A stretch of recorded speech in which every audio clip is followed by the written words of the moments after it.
parmi vous est satisfait de sa vie de prière? Est-ce qu'il y a des mains qui se lèvent? Oh, quelques personnes. Alors je suis contente parce que ça veut dire qu'il y a encore des personnes qui ne sont pas tout à fait satisfaites de leur vie de prière. Donc, je ne vais pas prêcher en vain ce matin.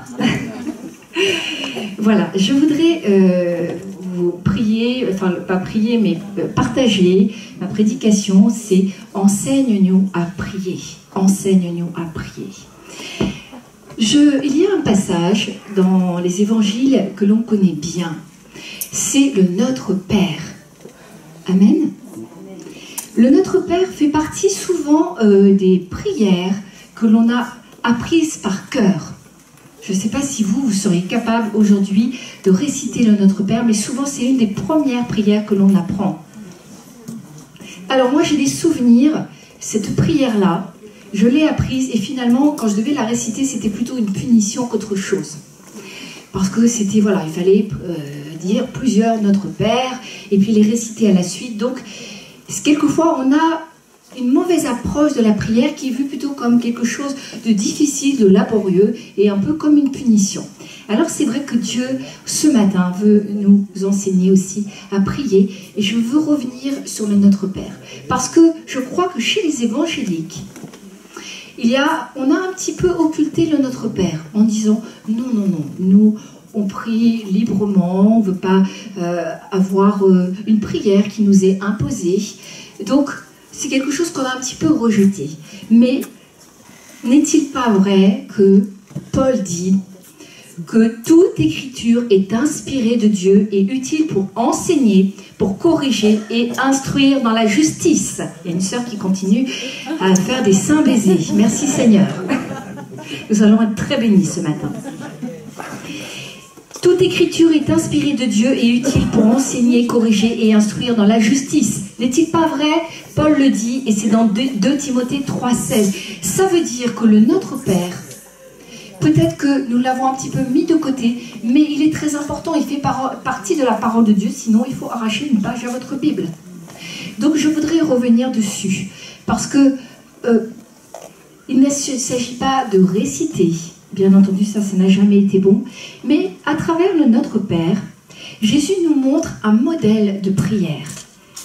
Et donc on retrouve le Notre Père dans Matthieu au chapitre 6 et on va le retrouver aussi dans Luc au chapitre 1, au chapitre 11. Et c'est étonnant de voir que ce n'est pas la même version. Matthieu 6 va beaucoup développer, que dans Luc, ce sera beaucoup plus succinct. Ça veut dire aussi que voilà, le Notre Père, c'est pas figé. Et quand je dis le Notre Père, ça doit être vraiment un modèle de prière. Et on va voir la richesse du Notre Père. Je voudrais ce matin vous entraîner dans la parole de Dieu, dans la profondeur de la parole de Dieu, pour voir cette richesse que Jésus nous a donnée dans la prière du Notre Père. Alors, je veux bien que Martial affiche, voilà. On va lire, et je voudrais commencer dans Matthieu donc 6, au verset 6.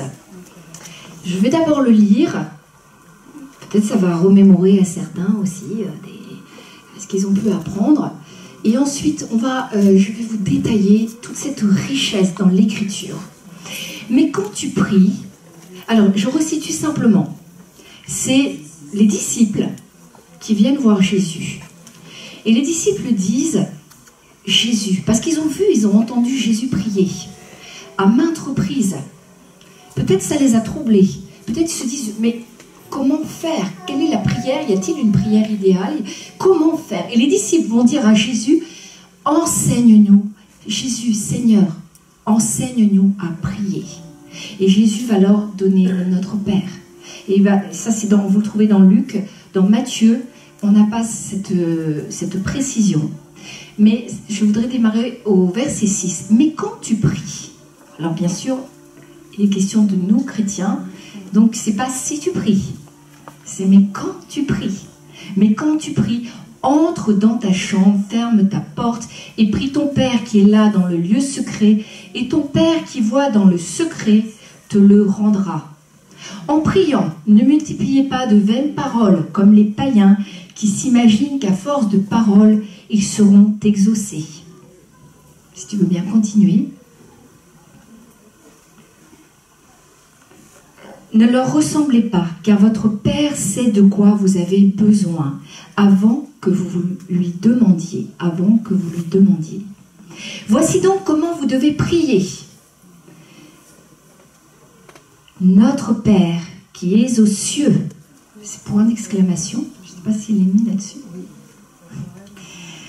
Moi, sur ma version, j'ai un point d'exclamation qui va changer le sens de la phrase.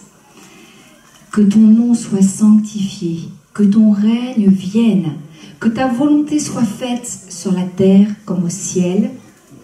Donne-nous aujourd'hui notre pain quotidien. Pardonne-nous nos offenses comme nous aussi nous pardonnons à ceux qui nous ont offensés. Ne nous induis pas en tentation, mais délivre-nous du mal.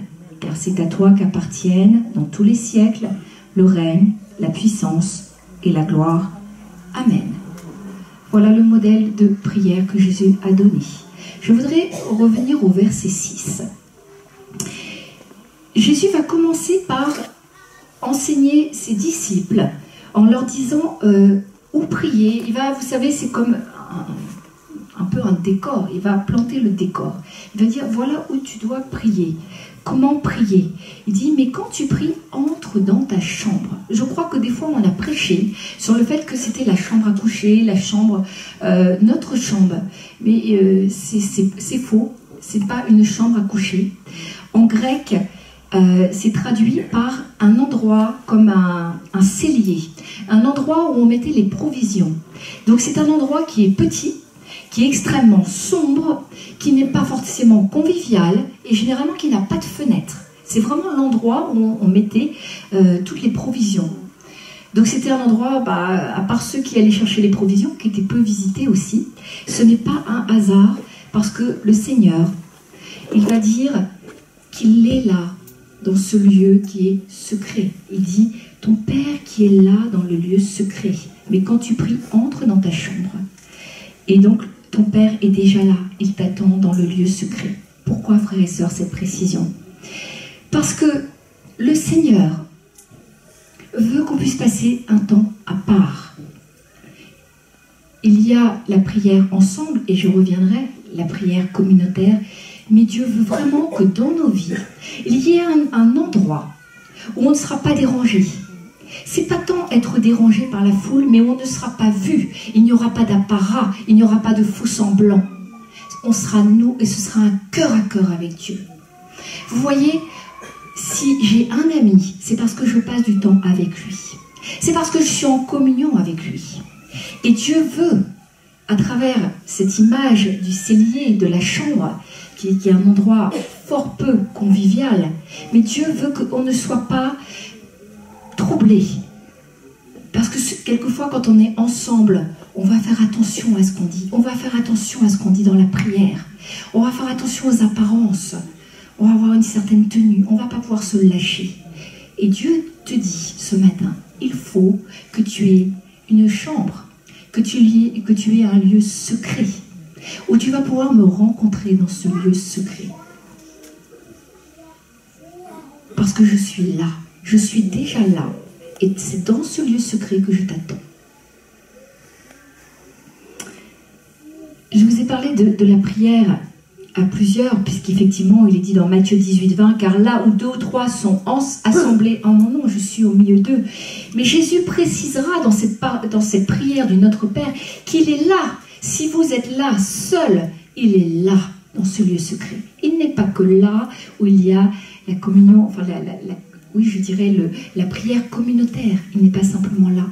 Mais moi, je suis là dans ce lieu secret, en pensant que j'appartiens à l'Église universelle de Christ. Je ne suis pas la seule. Je suis là parce que je suis chrétien et que j'appartiens à l'Église de Christ. C'est dans ce sens que Jésus va le dire. Vous savez, la prière, les deux sont importantes. La prière dont Matthieu parle, là où 2 ou 3 sont assemblés en mon nom, je suis au milieu d'eux, elle est importante, bien sûr. Mais on ne peut pas, on ne pourra jamais, vous m'entendez, baser notre foi uniquement sur cette prière-là. La prière dans l'église, la prière dans les réunions, c'est pas possible. On en a besoin, et je veux dire qu'elle est complémentaire. Mais il faut que nous ayons vraiment notre vie cachée en Christ, notre vie de prière cachée en Christ. C'est ce que Jésus a voulu dire quand il a dit « Entre dans ta chambre ». Et il rajoutera après « Ferme la porte ». Alors beaucoup de choses ont été dites sur « Ferme la porte ». J'ai déjà aussi entendu « Ferme la porte à tes pensées »,« Ferme la porte aux soucis »,« Ferme la porte à tes fardeaux ». Vous croyez que c'est si simple? Je rentre dans une pièce sombre et vous croyez que d'un seul coup comme ça, je vais pouvoir fermer la porte à mes soucis? Non. Non, je crois qu'il faut être honnête. Soyons honnêtes devant le Seigneur. C'est pas ce que Jésus a voulu dire. Et c'est bien que nous sommes de nature humaine et que dès l'instant où nous allons vouloir prendre un temps dans un lieu secret, dans une communion étroite avec notre Seigneur, là, bien sûr, les pensées vont venir. Pensées de distraction, pensées d'ennui. Oh, la prière, c'est pardon. Oh, la prière, c'est long. Qu'est-ce que je vais dire dans ma prière? Puisque ce n'est pas une perte de temps. Vous voyez toutes ces pensées qui viennent. Ces pensées-là, je ne peux pas fermer la porte. Ce n'est pas ce que Jésus a voulu dire. Quand Jésus dit « ferme la porte », c'est une précision qui veut dire que Jésus s'attend à ce que je passe un certain temps quand même avec lui. C'est une notion de durée. Vous voyez, ce n'est pas une notion de fermer la porte à nos pensées. Je crois que Jésus aurait précisé cela. Mais ferme la porte. C'est vraiment fermer la porte de cette pièce où déjà il n'y a pas de fenêtre, elle est sombre et en plus je ferme la porte. Ça veut dire que si je veux rencontrer quelqu'un, il va falloir que je passe du temps. Si je veux connaître quelqu'un, étroitement, je vais devoir passer du temps. Donc, je ne vais pas le rencontrer entre deux portes, vous voyez? C'est pour ça que Jésus dit « ferme ta porte ». Ça veut dire « reste là, le temps, un temps, accorde-moi un temps pour moi, un temps pour nous, un temps dans ce lieu qui nous appartient, dans le secret, c'est-à-dire que personne n'a besoin d'être au courant. Vous savez, quand on se voit, qui peut dire la communion étroite et secrète que vous avez l'un l'autre avec le Seigneur? Personne. Si ce n'est à travers les fruits. Ce sont les fruits que nous portons qui pourront dire combien de temps nous passons vraiment dans ce lieu secret. Nous avons fermé la porte et là nous sommes seuls avec Dieu. Il ne peut pas y avoir de relation vraie. Ça, ce n'est pas juste de dire qu'il peut y avoir une relation vraie si on fait l'économie de passer du temps seul à seul, cœur à cœur avec Dieu. C'est impossible. Donc je reviens à la communion fraternelle et la prière communautaire dont j'ai parlé tout à l'heure. Elle est complémentaire. C'est parce que ma foi, je l'ai construite dans ce lieu secret qu'après je vais pouvoir aussi prier avec mes frères et sœurs, et ce sera une nécessité parce qu'il y aura des besoins communs, il y aura des besoins pour l'Église, pour l'un, pour l'autre. Nous avons besoin aussi des deux. Mais je voudrais vous dire ce matin que si Jésus a insisté en disant « entre dans ta chambre », quand tu pries « entre dans ta chambre », c'est que pour lui, ça revêtait une importance toute particulière. Il n'a pas dit « mettez-vous ensemble, priez ». Il a dit « non, moi ce qui m'importe, c'est que tu entres dans ta chambre, que tu sois seul et que tu me connaisses, que tu nous rencontres, que nous passions du temps ensemble pour apprendre à se connaître. » Et c'est bien souvent là que nous recevons vraiment des choses de la part de Dieu. Nous entendons des choses vraiment de la part de Dieu. Dieu se révèle à nous en profondeur. Ensuite, il est écrit « Et prie ton Père », si on peut le laisser afficher, ce serait vraiment bien. « Et prie ton Père ». Je voudrais vous dire que dans ce verset 6, ce qui est extraordinaire, c'est que je crois que Jésus a mesuré aussi la difficulté pour nous de passer du temps dans la prière. Je ne veux pas vous dire que quand il est dit « enseigne-nous à prier », ça veut dire que ça s'apprend la prière. Au début, on va passer 2 minutes, 5 minutes, une demi-heure, je ne sais pas, 1 heure. Et après, on va y prendre goût parce qu'on va tellement être enrichi de ce temps mis à part qu'on va y passer de plus en plus de temps. Mais il y a un apprentissage. Et Jésus a dit, au verset 6, il a déjà donné une promesse, mes frères et sœurs. Il a dit, Dieu te le rendra. Dieu te le rendra. Imaginez qu'à chaque fois que nous prenons du temps à part avec le Seigneur, Dieu, ça a une odeur d'exaucement. Ça a une odeur de bénédiction. Dieu va me le rendre. Parce que Dieu sait qu'il y a un effort, que je fournis un effort, que je prends du temps sur mon temps libre. Et Dieu me le rendra. Je voudrais que vous reteniez qu'il y a une odeur de bénédiction, une odeur d'exaucement quand nous faisons cela.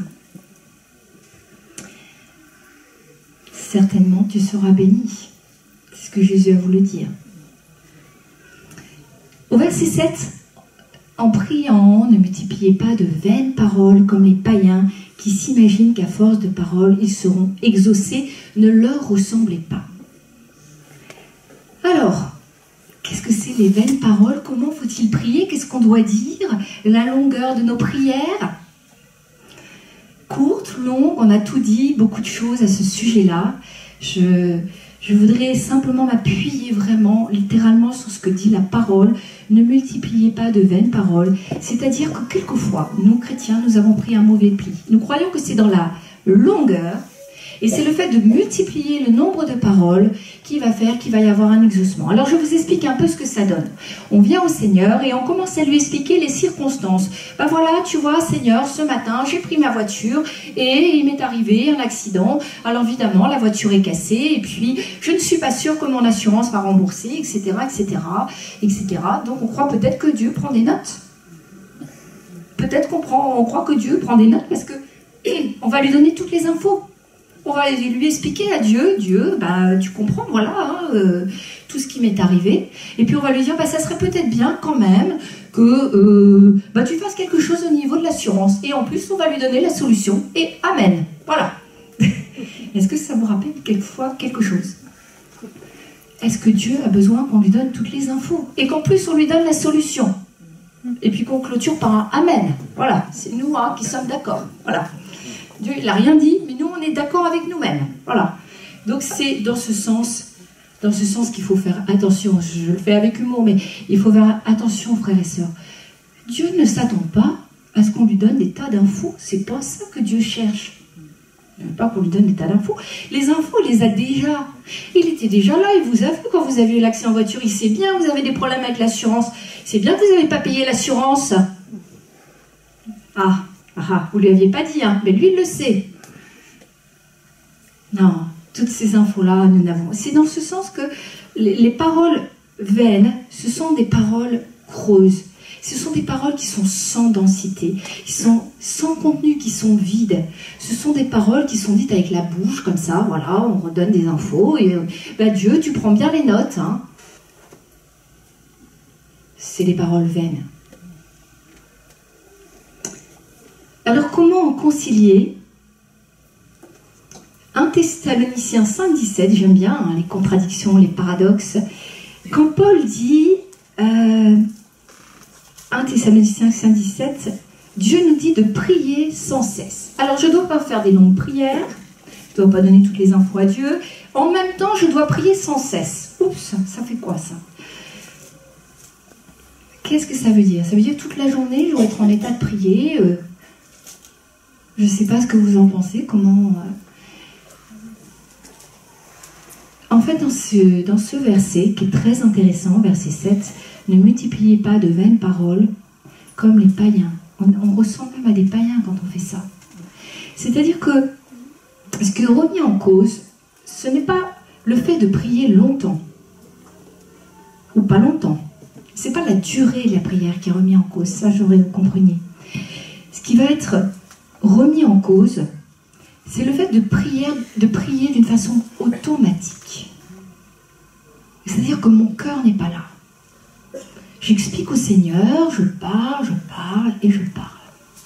Mais mon cœur, il n'est pas là. Et ça, c'est vraiment, on est comme des païens. Parce que ça, on fait un rituel religieux. Et les païens font des rituels religieux. Et Dieu nous dit, non, ne ressemblez pas aux païens. Arrêtez avec vos rituels religieux. Ne récitez pas. Ne parlez pas d'une façon automatique. Imaginez votre enfant qui vient vous voir. Papa, je voudrais un vélo bleu. Puis le lendemain, papa, je voudrais un vélo bleu. Et puis sur le lendemain, papa, je voudrais un vélo bleu. C'est pas possible, on devient fou. Dieu ne veut pas qu'on répète toujours les mêmes choses de façon automatique.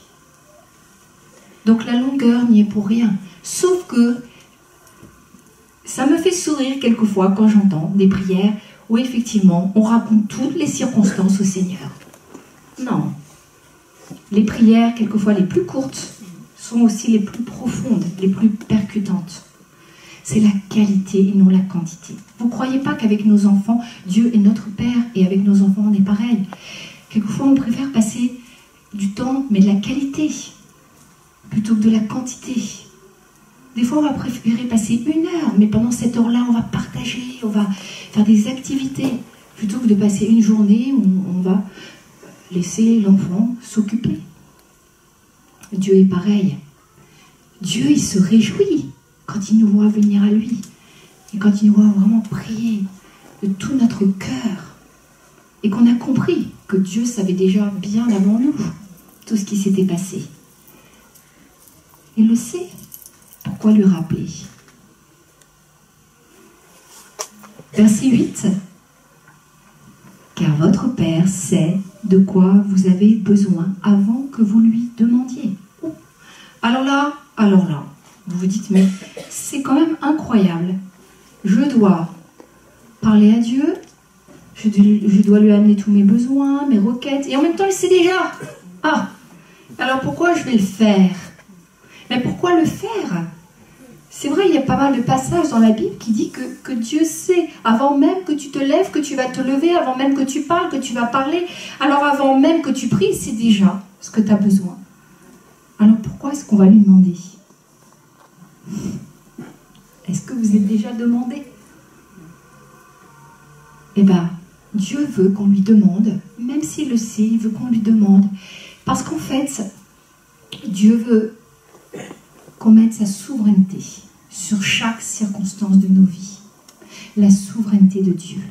C'est-à-dire que quand il m'arrive quelque chose, quand j'ai un problème, une inquiétude, je viens et en toute humilité, en toute simplicité, je dépose ça devant toi, Seigneur.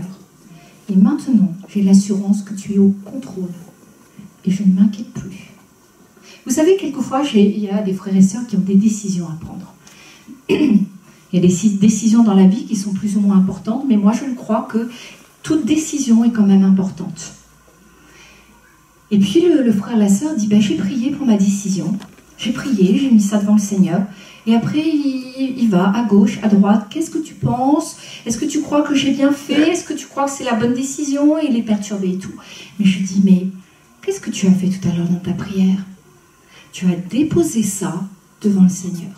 Ça veut dire que quelque part, on a accepté que la souveraineté de Dieu vienne sur chaque situation, en tout cas sur cette situation précise. Ça veut dire qu'on a laissé les commandes à Dieu. Ça veut dire que Dieu règne sur cette situation. Dieu contrôle cette situation. Et pourquoi alors après, moi, je vais aller m'inquiéter?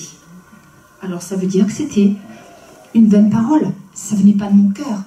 Ça veut dire que quand je l'ai dit, oui, je l'ai dit de ma bouche, mais je ne l'ai pas vraiment pensé profondément dans mon cœur. Je ne l'ai pas déposé, vous voyez, je l'ai repris. Je l'ai déposé, je l'ai reprise aussitôt. On fait souvent ça, nous. Je m'inclus. On dépose un fardeau, on reprend le fardeau, et on le redépose, et on le reprend, et ainsi de suite. Et c'est très fatigant. Parce qu'on ne peut jamais avoir la paix. Moi, je crois que dans ce verset, car votre Père sait de quoi vous avez besoin avant que vous lui demandiez, c'est oui, Seigneur, c'est oui et Amen.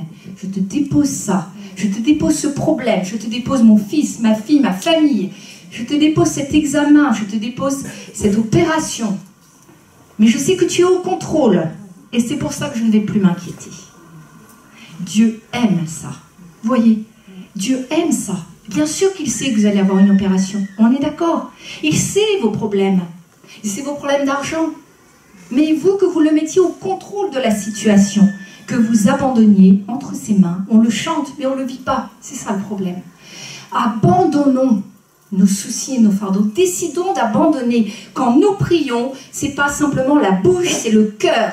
Et c'est oui et c'est amen, et je ne viens pas rechercher mon fardeau. Et Dieu dit, parce que mon enfant, tu me fais confiance, tu vas voir, je vais t'exaucer. Il faut qu'il y ait ce climat de confiance. Dans la prière du Notre Père, on y arrive. Je vois, je parle un petit peu. La première partie, le Notre Père est séparé en deux. Il y a la première partie, il y a 3 exhortations. Et ça s'adresse vraiment à Dieu. 3 exhortations qui s'adressent à Dieu. Et vous avez ensuite, donc ça concerne notre relation avec Dieu. Et ensuite, il y a 4 demandes qui nous concernent, nous. Comme quoi, on a plus de demandes. 3 d'un côté et 4 de l'autre. Pourquoi est-ce que notre Père, donc ça commence notre Père, donc c'est important de se rappeler, et Jésus voulait nous enseigner ça. C'est important de se rappeler qu'on doit toujours remettre, je ne dis pas mettre, on doit toujours remettre Dieu en premier dans nos vies. Si on veut être sérieux, on commence par s'occuper de Dieu, on commence par s'occuper des affaires de Dieu, si on veut être sérieux. Donc on va mettre, mais on aura besoin, frères et sœurs, de remettre régulièrement Dieu à la première place.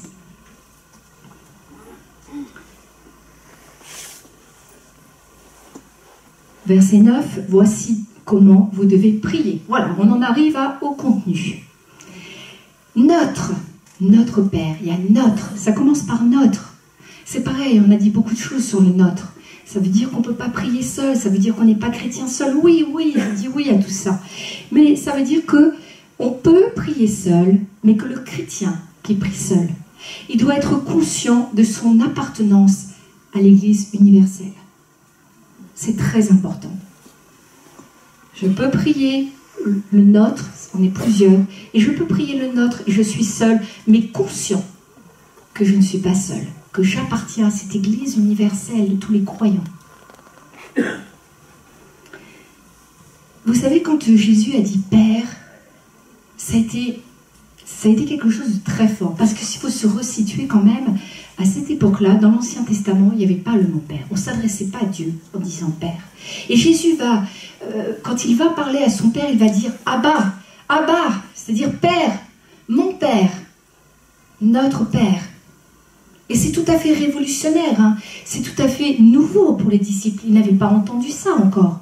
On n'appelait pas Dieu comme ça Père, notre Père. Donc il amène quelque chose vraiment de très nouveau. C'est ce Père, c'est-à-dire c'est pas une identité, c'est pas une entité comme ça. Non, c'est une réalité. C'est Dieu le Père. C'est un Dieu personnel qui prend soin de nous. Notre Père. Nous avons l'image du Père terrestre.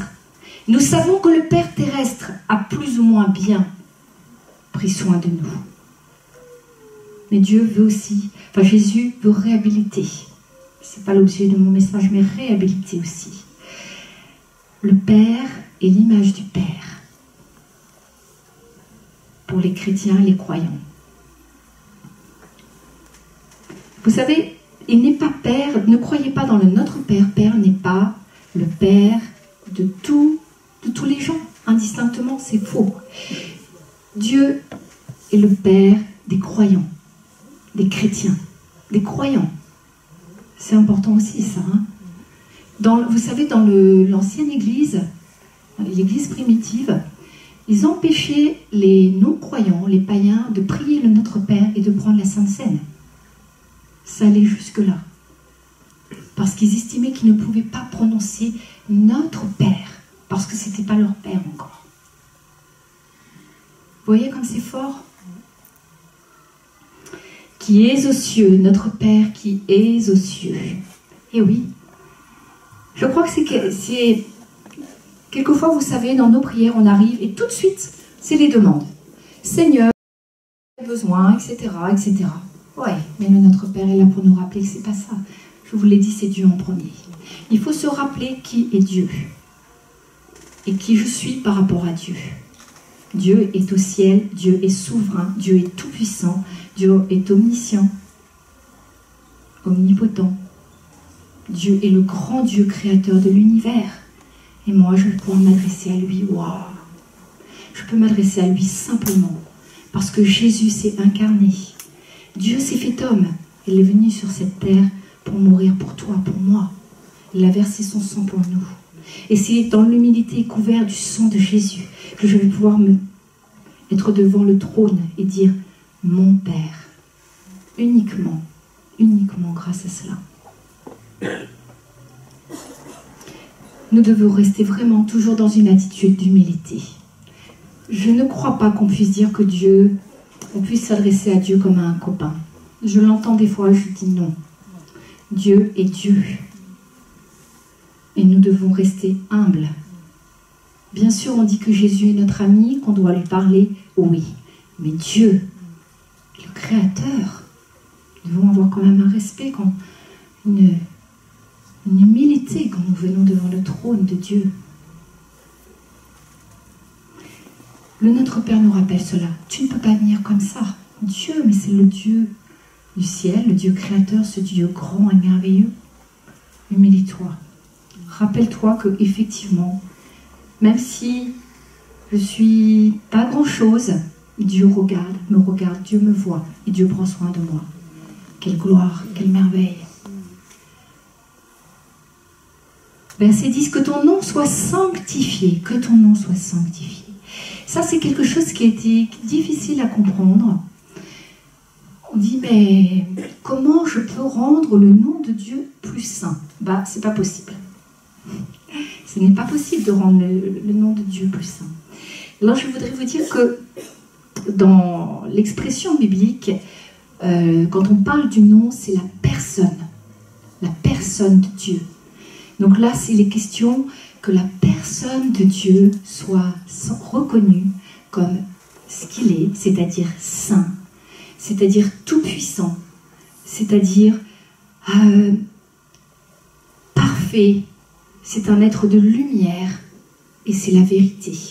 Ce verset nous dit qu'il faut que la personne de Dieu soit reconnue en tant que telle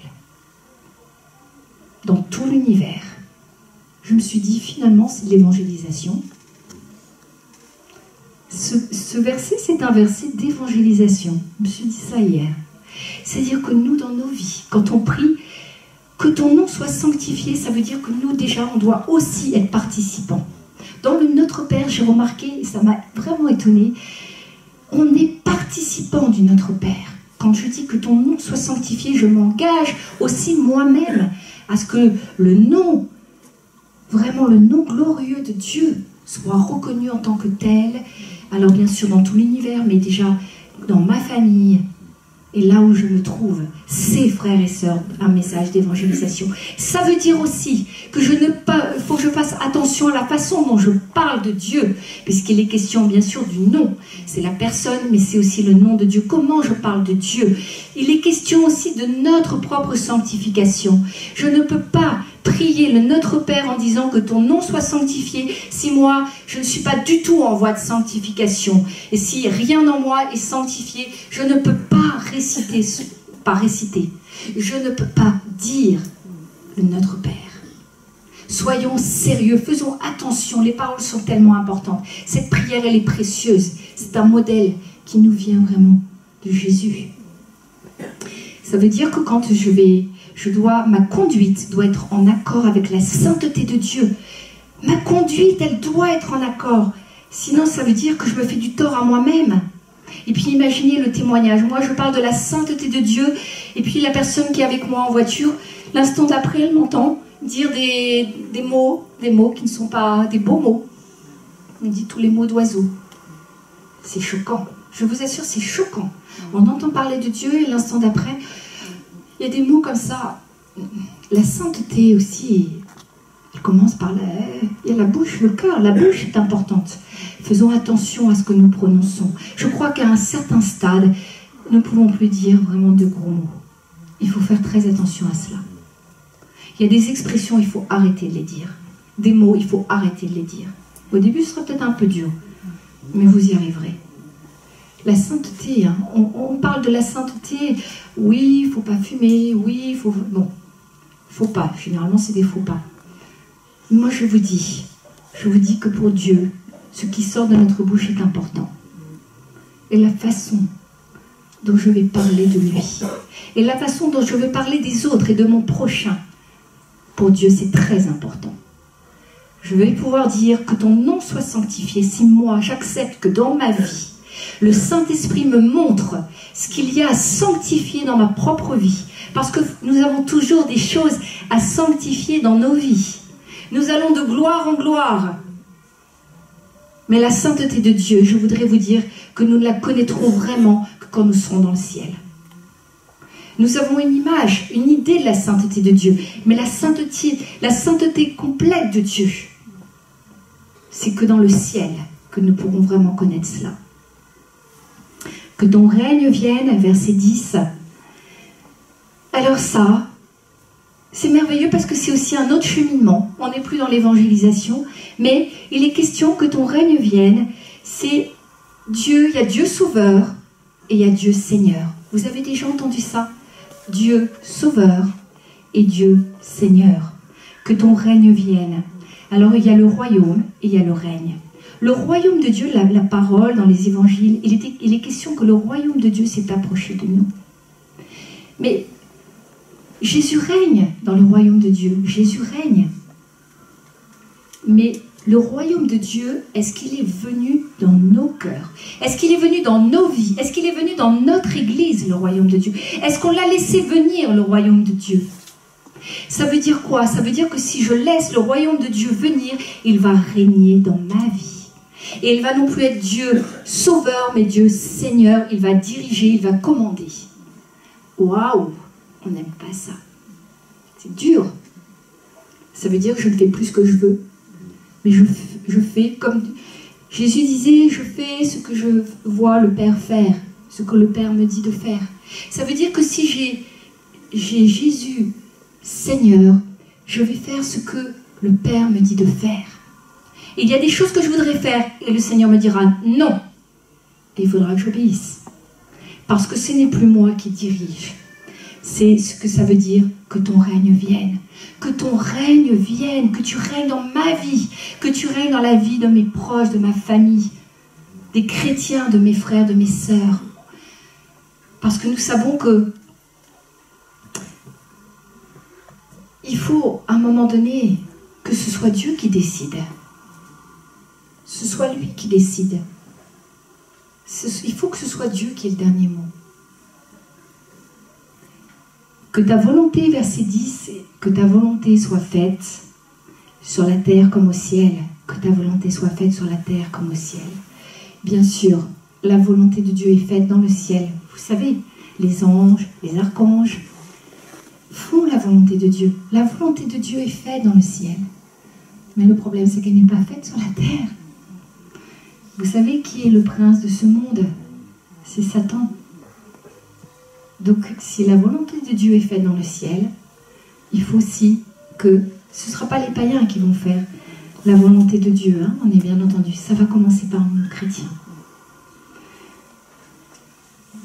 Alors, si je dis ça, si je suis recueillie, je suis honnête devant le Seigneur, et je dis, Seigneur, que ta volonté soit faite sur la terre comme au ciel, je vais entendre Dieu qui va me dire, et ma volonté, est-ce qu'elle est faite dans ta vie? Et ma volonté, est-ce qu'elle est faite dans ta vie? C'est ça que Dieu veut nous dire. Cette prière du Notre Père, c'est une prière de proximité. C'est un Dieu très proche. C'était très précurseur, vous savez. Est-ce que c'est la volonté de Dieu que l'on assiste à un culte chaque dimanche, qu'on se réjouisse dans la bonne louange et l'adoration, qu'on prenne du plaisir, je l'espère, à écouter la prédication? Est-ce que c'est ça la volonté de Dieu sur la terre, dans nos vies? Ça en fait partie. Mais je voudrais vous dire que ça, c'est la belle facette. C'est ce qu'on aime, c'est ce qui nous réjouit, et alléluia. Mais ce n'est pas que ça, la volonté de Dieu. Est-ce que vous avez un jour posé la question à Dieu? Seigneur, qu'est-ce que tu attends de moi? Quelle est ta volonté pour ma vie? Quelle est ta volonté pour ma vie? Nous, ça va très vite, on a des tas d'idées souvent. Hein. On se projette sur beaucoup de choses. Mais ta volonté pour ma vie. J'ai qu'une vie, Seigneur. Je veux la réussir. Je veux que quand j'irai là-haut au ciel, tu sois fier de moi. Parce que j'aurais fait ta volonté ici-bas, sur cette terre. Je ne serais pas passée à côté de ta volonté, parce que j'aurais voulu faire ce que moi j'avais envie de faire. Non, seule ta volonté dans ma vie. Ça veut dire qu'il y aura des renoncements, des pleurs, il y aura des choses à lâcher. Ça veut dire qu'il faut connaître la parole de Dieu. Comment savoir ce que Dieu nous demande de faire si je ne connais pas la parole de Dieu? Il faut que je m'astreigne à apprendre la parole de Dieu. Il faut, je vous assure, il faut apprendre les versets. Il faut apprendre par cœur la parole de Dieu. Non pas pour la réciter, mais pour la méditer, pour qu'elle devienne vivante en nous. Et que des fleuves d'eau vive coulent de nos seins. C'est quoi ces fleuves d'eau vive? C'est la parole de Dieu.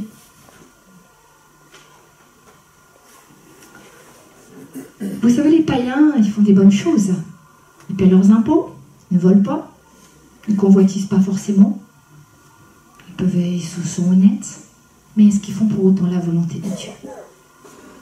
Non. Non. Ils ne font pas la volonté de Dieu. Parce que leur vie, ils l'amènent sans Dieu. Ils ont une conscience, une bonne moralité. Ce sont des gens honnêtes, des gens droits, intègres, tout ce que vous voulez. Mais ils ne sont pas dans la volonté de Dieu. C'est toute la différence pour nous, frères et sœurs, entre être un chrétien et être un disciple. Où en es-tu aujourd'hui? Où en sommes-nous aujourd'hui? Est-ce que nous sommes un chrétien? Nous venons à l'église, assister au culte une fois par semaine, nous nous réjouissons, nous avons un peu de communion fraternelle et nous repartons et nous revivons notre vie. Ou est-ce que nous sommes disciples, accrochés à Dieu et nous proclamons et nous voulons vraiment rentrer dans cette destinée que Dieu a prévue de toute éternité pour chacun d'entre nous? Être chrétien ou être disciple? La parole de Dieu est claire. Matthieu 28, 18 dit « Allez dans toutes les nations, allez par tout le monde et baptisez-les et faites des disciples, enseignez-les. » Il ne dit pas « faites des chrétiens », il dit « faites des disciples ». Le discipulat, c'est dur. Le discipulat, je ne fais plus ma volonté. Le discipulat, c'est Dieu qui règne en moi. Le discipulat, c'est « oui, Seigneur ». Je ne veux pas, mais oui, parce que c'est ta volonté, je le ferai. Le chrétien, il mène sa vie, il se donne bonne conscience, il aime le Seigneur, il sera sauvé. Vous savez, les conditions pour le salut sont, je voudrais vous dire, assez basses. Et heureusement, alléluia, beaucoup de gens seront sauvés. C'est Romains 19, si tu confesses de ta bouche le Seigneur Jésus et si tu crois dans ton cœur que Dieu l'a ressuscité des morts, tu seras sauvé. Il n'y a que ça comme condition du salut. Nous avons un Dieu de grâce. Les conditions du salut ne sont pas très exigeantes. Les conditions pour devenir disciple sont très différentes. Je dois mourir à moi-même. Je dois mourir à ma volonté, à mes désirs, à mes projets, pour rencontrer la destinée de Dieu. Verset 11. Donne-nous aujourd'hui notre pain quotidien. Ça, c'est quelque chose qu'on connaît bien. Ah, c'est déjà plus... On est plus à l'aise avec ce type de prière. Alors, on a vu la partie de Dieu. Maintenant, on arrive à nous. On se sent plus à l'aise. Je vous vois déjà plus à l'aise. Donne-nous aujourd'hui, je plaisante, donne-nous aujourd'hui notre pain quotidien. Jésus, il trouve que c'est légitime d'apporter nos besoins quotidiens, de lui apporter nos besoins quotidiens. Jésus dira que oui, il veut répondre à nos besoins. Et le pain, c'est quoi le pain? Le pain, je dirais que c'est l'ensemble des besoins que nous pouvons avoir. Il est écrit dans la parole aussi que si nous nous occupons du royaume de Dieu, nous n'avons pas à nous inquiéter de quoi nous serons habillés, de ce que nous allons manger ou boire. Ça, ce sont les besoins. Jésus ne s'est pas engagé sur le superflu. Il s'est engagé sur les besoins, je dirais même les besoins fondamentaux. Là-dessus, il a dit, oui, vous ne manquerez jamais de rien. Vous aurez toujours de quoi boire, de quoi manger, de quoi vous vêtir, vous loger, etc. Les choses vraiment essentielles de la vie. Mais il ne veut pas que nous soyons dans un esprit de convoitise. Vous voyez, c'est-à-dire que chaque jour, on doit amener au Seigneur nos besoins. Oui, Seigneur, j'ai besoin de ça, tu le vois, une voiture pour venir à l'église, etc. Ce sont des besoins, ce sont des besoins légitimes et Dieu y pourvoira. Jésus s'est engagé à cela. Donc nous pouvons lui amener en toute simplicité dans la foi. Et nous allons voir que comme Jésus répond, alors nous allons être dans une confiance. Nous allons vraiment être dans une confiance. Nous allons faire de plus en plus confiance au Seigneur. Mais Dieu ne veut pas qu'on ait un esprit de convoitise. Parce que le monde, vous savez, c'est pas l'esprit de consommation, mais de convoitise à l'heure actuelle. C'est plus on dit oui, c'est la société de consommation. Moi, je vais vous dire non. C'est l'esprit de convoitise qui règne dans ce monde. Et Jésus ne veut pas ça. Apporte chaque jour, quotidiennement, tes besoins. Et moi, je vais pourvoir. Ça, Jésus s'est engagé là-dessus. Maintenant, si c'est pour avoir la voiture du voisin, etc., Jésus ne s'est pas engagé là-dessus, j'aimerais vous le dire.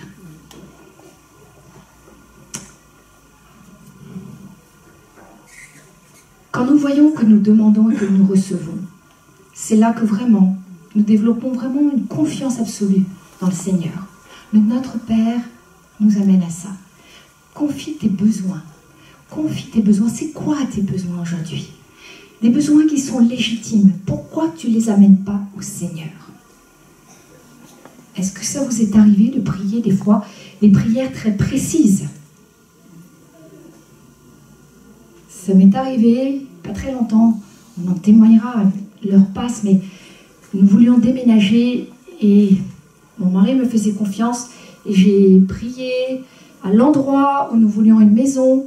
Et j'ai prié d'une façon précise en demandant le nombre de chambres, à peu près la taille de la maison, l'endroit où je souhaitais qu'elle soit. Et Dieu a répondu. Et il n'y avait rien à vendre dans le coin. J'avais fait tous les agents immobiliers. Rien, madame, rien.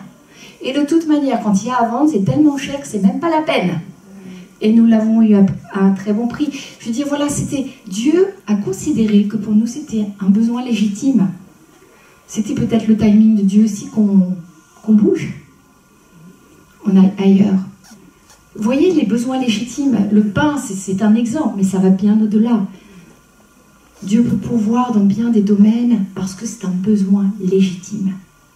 J'en ai besoin.